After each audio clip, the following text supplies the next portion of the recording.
If you find mannequins in a dumpster, leave them alone. We made a huge mistake. We just thought it would be a fun idea, I promise. Me and my roommate Nolan, we like collecting random weird stuff. Nolan likes thrifting and dumpster diving. I like building stuff in the garage or collecting weird trinkets. If you had asked me a week ago what the worst thing we'd ever found when looking through the garbage was, I would have told you it was a bag of dog shit. That was until we found these things. It was a few days ago, and me and Nolan were cruising through some local alleys in my car looking for treasure. We found a few small things, some cool old plates, a busted painting, a nice wooden side table, a good haul, more or less. We were driving behind a strip mall, passing some dumpsters when Nolan grabbed me by the shoulder. "Dude, look," he said, pointing to a dumpster just ahead of us where a set of white feet were poking up from the top.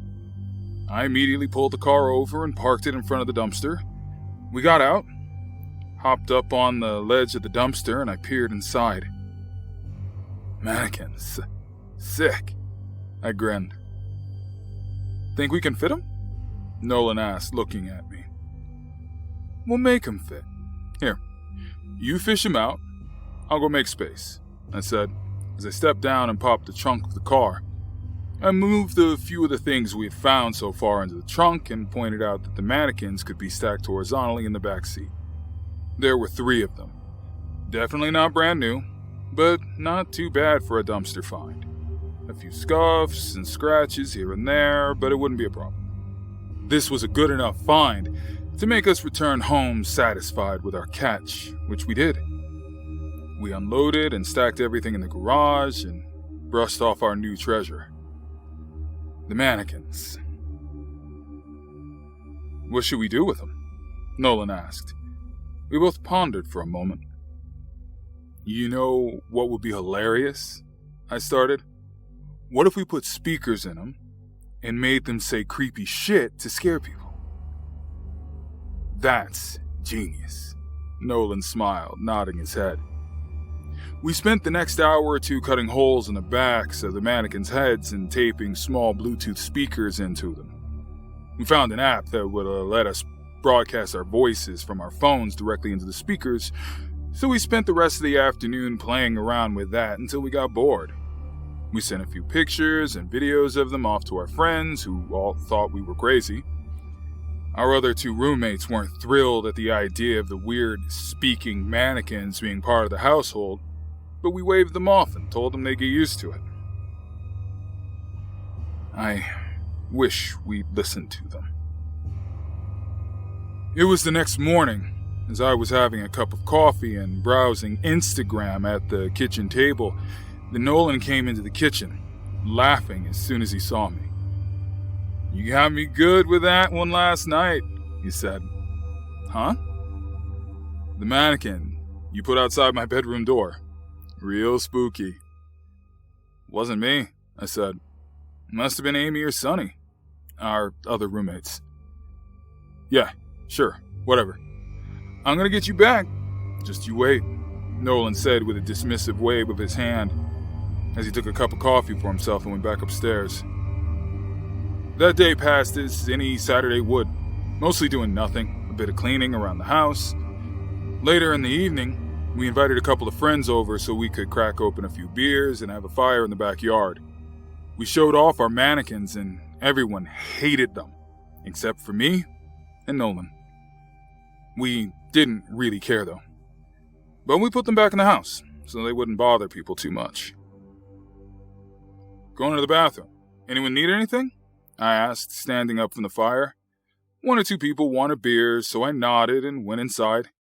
The bathroom door was slightly ajar and the lights were off, so I figured nobody was in there. I pushed the bathroom door open and gasped, jumping back suddenly as I saw one of the mannequins standing in the middle of the bathroom. "Boo!" came a voice from the speaker in its head. "Oh, fuck off," I said as my fright turned into laughter. I picked up the mannequin and carried it to the living room. "Put me down! Put me down!" the mannequin cried as I carried it. "Unhand me, Rylan!" "Shut it, Nolan," I said as I propped the mannequin in the corner of the living room. I went back outside with the requested beers and flipped Nolan off as I stepped back down the deck stairs. He laughed and waved me off. We spent the rest of the night drinking and laughing. The fire was turning into coals, and most of our friends had left by about 2 a.m. I finished my final beer and told everyone goodnight as I chucked the can on our pile of empties. I stumbled back inside and pushed my bedroom door open. I was too drunk to be scared this time, so I merely chuckled to see all 3 mannequins lined up on the far side of my bed. One of them had its arm extended, the hand gesturing to the bed. "Sleepy time," said one of the mannequins. I sighed and moved them all back out to the living room, wondering if rescuing these things was going to be more of a hassle than it was worth. I went back to my room, closed my door, and crawled into bed, falling asleep to the peaceful hum of the air conditioning. I woke up late, rolled over to check my phone. I scrolled through a few Instagram notifications, checked the news on Reddit, and almost had a heart attack when I got out of bed to make my way to the bathroom. "Rise and shine," said the mannequin standing at the foot of my bed. The faces of the mannequins we had found were the blank, smooth kind without detailing, but Nolan had evidently drawn a smiley face in Sharpie on this one.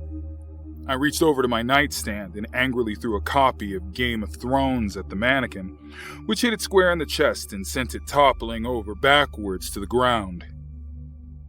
"Ouchie," it said from the floor. I threw on a bathrobe and left the room. I showered and generally went about my Sunday. When I returned to my room to get dressed, the stupid mannequin was still sprawled on the floor with the stupid smile on its face.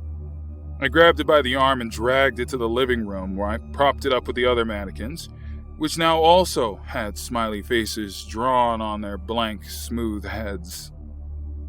Sonny worked late that day, and Nolan and Amy were out doing something, so I had the house to myself. After I spent most of the day reading and playing some video games, I decided I would finish off the last few beers left in the case from yesterday. I grabbed one out of the fridge, took a cigarette from my pack, and stepped out onto the back deck. "Okay, fuck these things," I said, as I saw the 3 mannequins were stood in a circle around the fire pit in the backyard holding empty beer cans in their hands. I set my beer down, walked back inside, picked up the baseball bat I kept next to my bed. I walked back outside, lit my cigarette, and proceeded to knock the head of the closest mannequin clean off, the white head sailing across the backyard. "Home run," said one of the mannequins behind me, after which I immediately turned and slashed it across the torso with the bat. I laid into the mannequins, caving in the chests, knocking the heads off, and bashed the limbs apart. I picked up the remnants of the mannequins and carried them into the alley, where I dropped it all next to the garbage. "From garbage you came, and to garbage you shall return," I said to the mannequin parts and flicked my cigarette onto the pile. "How the fuck did Nolan do that?" I said to myself as I walked back into the backyard. I smoked another cigarette on the deck, chugged my beer, grabbed another, and went back to my computer to play more games. About an hour elapsed when the nicotine started to call me again, and I went back to the deck for another cigarette. I couldn't tell if I wanted to cry, scream, run, or rage as I stepped outside and saw all 3 mannequins standing around the fire pit again.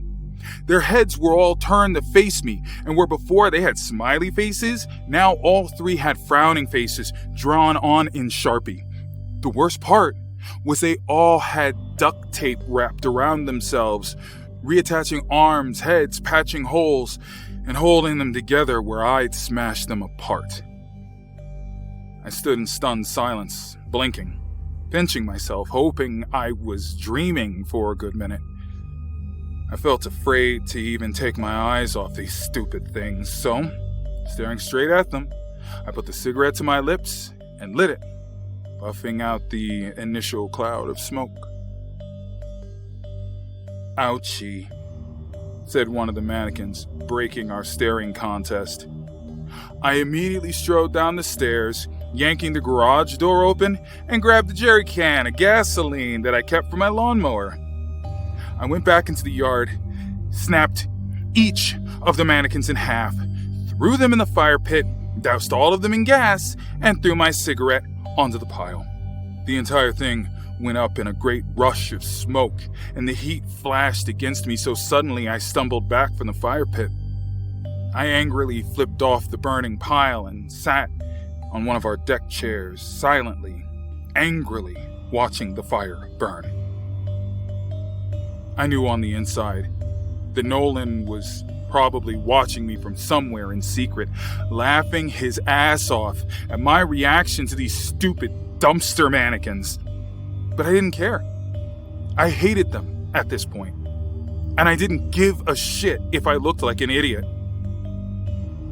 Once the fire had burned itself out, all that was left were a few charred pieces that evidently weren't made of anything meltable, and a pile of molten black something? Plastic, maybe? I don't know what the mannequins are made of. I angrily made my way back inside the house, heading for my office. I was walking by the living room when I heard it. Hot. I stopped dead, too afraid to look. I slowly turned my head, and in the darkness of the living room, I saw 3 still humanoid shapes. They were charred black, with wisps of smoke rising off them to the ceiling. I felt my legs go weak and my heart start racing. I ran back to the bedroom and slammed the door. I threw everything on the top of my dresser to the floor and pitched the whole thing on its side against my door. I sat down on the floor of my room and started to write this. Please. Someone. Please, just tell me how he did it. I know the mannequins can't come to life. It's impossible. I know it is. How did Nolan do it? Why did he do it? Why? I keep yelling through the door, begging, pleading, just wanting to know how he did it. They're not real. It's a joke. It has to be a joke. Please, you guys are the ones who know about supernatural creepy things. I need to know what's happening. I need to know this isn't real. I'm dreaming, hallucinating. It has to be that. But I've never had a dream like this before. They're right outside the door. I know it. Because all they're saying now, over and over, is sleepy time. Please. Somebody help me.